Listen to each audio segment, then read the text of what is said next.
Selamat pagi teman-teman di seluruh tanah air, sukses selalu untuk kita, jaga kesehatan. Baik, pagi ini saya akan sharing ilmu kehidupan pada Anda berdasarkan pengalaman saya. Banyak orang ingin sukses di pasar saham, di capital market. Tetapi yang saya selalu sampaikan sebelum-sebelumnya, kalau Anda lihat video saya, Anda ukurannya itu di pasar saham itu 2 tahun. Kalau Anda sukses, Anda diukur 2 tahun ke depan. Apakah Anda masih berada di industri yang sama? Kebanyakan beberapa sudah gone, sudah pergi dari industri itu. Kemarin kita lihat contoh waktu COVID, bermunculan orang-orang hebat di saham. Ya, sekarang udah nggak main saham lagi, udah main kripto, udah main lain-lain dan lain-lain, udah gone lah, udah di market udah nggak ada. Ada yang dulu ngajar saham, sekarang udah hilang. Satu persatu udah mati. Kenapa? Ya, karena itulah daya tarik saham. Cepat menarik orang masuk ke dalam lingkaran, tetapi juga cepat melempar orang. Jadi kayak gangsing putaran itu, sentrifugal. Nah, itu melempar berat jenis yang keluar. Jadi kalau air sama minyak dijadiin satu, nah itu ada namanya gaya sentrifugal. Itu akan melempar berat jenis yang lebih ringan keluar daripada putaran ataupun pusingan daripada gaya sentrifugal itu. Dan itu algoritma kehidupan. Tidak bisa ditawar-tawar. Anda akan terlempar dengan sendirinya kalau Anda tidak menjaga hal-hal yang harus Anda jaga di dalam kehidupan, khususnya di pasar modal. Contoh, setiap hari Anda cuan umpamanya 10 juta. Bisa nggak Anda satu hari nggak trading gitu? Kadang sulit. Cuan saja sulit berhenti, rugi juga kadang sulit berhenti. Sudah rugi tapi nggak mau berhenti, nggak mau istirahat dulu. Nah, coba Anda latih hal-hal kayak gitu. Saya kadang ada hari-hari tertentu saya nggak trading. Saya merasakan jenuh, fatigue, saya nggak trading. Dah, saya istirahat. Jadi jangan dipaksakan. Kalau saya menggunakan istilah istri saya Maya, dia selalu bilang don't push your luck. Ya, jadi jangan push you punya luck. Nah, don't push your luck. Jadi ya hari ini ya nggak usah, kalau nggak mau trading, nggak usah kita paksakan untuk trading. Akhirnya apa? Kita nggak membuat keputusan yang baik saat itu. Nah, banyak lagi contoh kedekatan kita dengan keluarga, kedekatan kita dengan Tuhan, itu juga menentukan. Nah, kemarin saya ketemu dengan salah satu ibu ini luar biasa. Dia bicara tentang tambang nikel. Jadi dia bilang, Pak Fir, nikel dan batu bara itu beda. Ditambangnya beda. Jadi apa beda, Bu? Orang kalau yang mau nambang nikel, itu saya harus pastikan dulu dia rajin sholat. Oh, kenapa, Bu? Loh, kalau dia rajin maksiat, saya nggak pakai. Karena itu bisa hasilnya beda. Oh ya gitu ya, Bu? Oh, saya juga kaget gitu.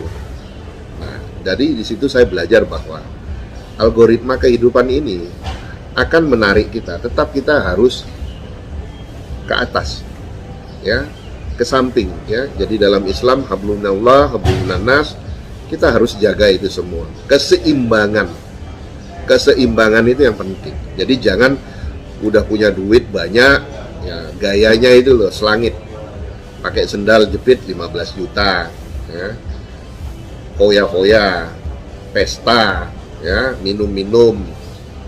Ya kalau sekali 2 kali nggak apa-apa lah. Tetapi kalau itu jadi habit, itu yang akan membuat Anda akan hancur. Oke? Itulah salah satu ilmu kehidupan untuk Anda. Saya yakin Anda akan sukses. Saya yakin Anda akan sukses di pasar saham. Tapi saya ingatkan, pesankan kepada Anda supaya Anda jangan terjebak. Sukses selalu untuk Anda. Happy cuan konsisten. Selamat pagi teman-teman di seluruh tanah air. Sukses selalu untuk kita, jaga kesehatan. Baik, pagi ini saya akan membahas wacana jika bursa nanti harganya sampai 1 perak. Bagaimana menurut pendapat Anda? Banyak ya komentar pro dan cons daripada wacana ini. Nah, di sini membuktikan bahwa demand dan supply seperti yang disampaikan bahwa itu sudah domain market.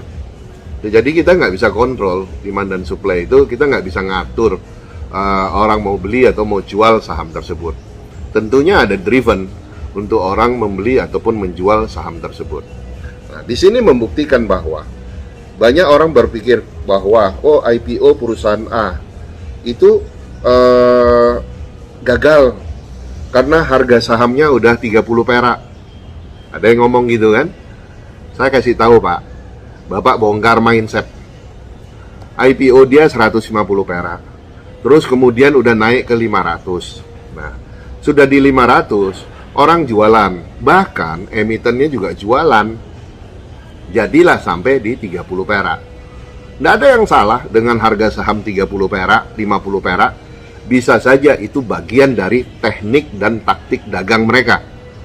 Nanti di 30, di 50 perak mereka pungut kembali. Itu teori, tapi kenyataannya tidak semua emiten ataupun pelaku ataupun pemain besar mau mungut kembali.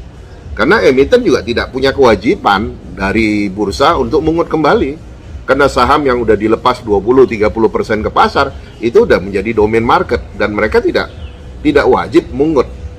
Nah, menggunakan undang-undang pasar modal, mereka tidak wajib memungut saham mereka. Tetapi jika mereka ada uang lebih, mereka mau pungut. Nah, sekarang pertanyaannya, Pak Fir, kenapa market maker tidak mau mungut? Nah, Anda harus ingat, market maker mau pungut saham 20-30% yang banjir di pasar. Tetapi market maker juga tahu bahwa emiten masih punya barang yang banyak. Jadi kalau setelah IPO 8 bulan kemudian, itu saham yang namanya founder share itu sudah bebas dari lock up ataupun mandatory lock up period dari otoritas. Jadi mereka bisa buang. Jadi kalau umpamanya saham 30% itu dikeringin oleh market maker, kemudian naik, terus kemudian emitennya malah jualan saham induk, apa nggak bonyok market makernya? Nah, itu yang membuat pertimbangan kenapa market maker nggak mau mungut saham yang banjir di pasar. Ya, jadi ini mengingatkan bagi Anda untuk yang mau IPO, waduh Pak, kok saham yang IPO semua sahamnya rontok. Nah, saya kasih tahu Pak, kalau Bapak IPO 100, Bapak sudah puas dapat 100, confirm harga saham Bapak nggak gocap, confirm harga saham Bapak nggak 30 perak. Problemnya IPO 100, maunya 200, maunya 300, itu namanya maruk, tamak. Nah, itulah yang terjadi di pasar. Nah, nanti kalau udah 30 perak tinggal salahkan, oh itu bandarnya. Mana ada, pakai dong logika. Kayak orang bodoh aja kita nggak bisa ngitung. Bandar mana punya barang? Yang punya barang itu adalah emiten. Yang paling banyak barangnya itu adalah emiten. Jadi kalau IPO 100M dikerek sampai harganya 1000, berarti kan secara teori sudah 1 triliun, ya kan? IPO 100M di harga 100 dikerek sampai 1000, sudah 1 triliun secara teori. Nah, secara teoritis 1T kalau dibanjirin ke pasar 30% semuanya, lah saya lah di 500 ataupun 300 perak net sell-nya, jadi udah dapat 3 kali lipat, 300 miliar. Nah, beda kalau dia cuma pengen IPO 100M di harga 100 dengan melepas 30%. Nah, kalau harga sahamnya naik sampai 1000, berarti kan sudah 10 kali lipat. Nah, kalau hanya perlu 100M, kan hanya jual 3%. Kira-kira kalau banjir di pasar 3%, gocap nggak? Nggak akan. Jamin nggak akan gocap. Kenapa? Ya cuma dilepas 3%. Problemnya tergiur setelah, wah harga 1000 udah halusinasi. 300, 400, 500 M nih boleh nih kan. Nah, akhirnya dilepas semua. Oke? Jadi nggak ada masalah kalau saham nanti wacananya mau ke 1 perak lebih bagus supaya lebih murah kita belinya di bawah, dan dari 1 perak ke 2 perak udah untung 100%. Apa susah? Ya? Modal 100 juta, udah untung 100 juta. Oke, sukses selalu untuk Anda semua. Happy cuan konsisten.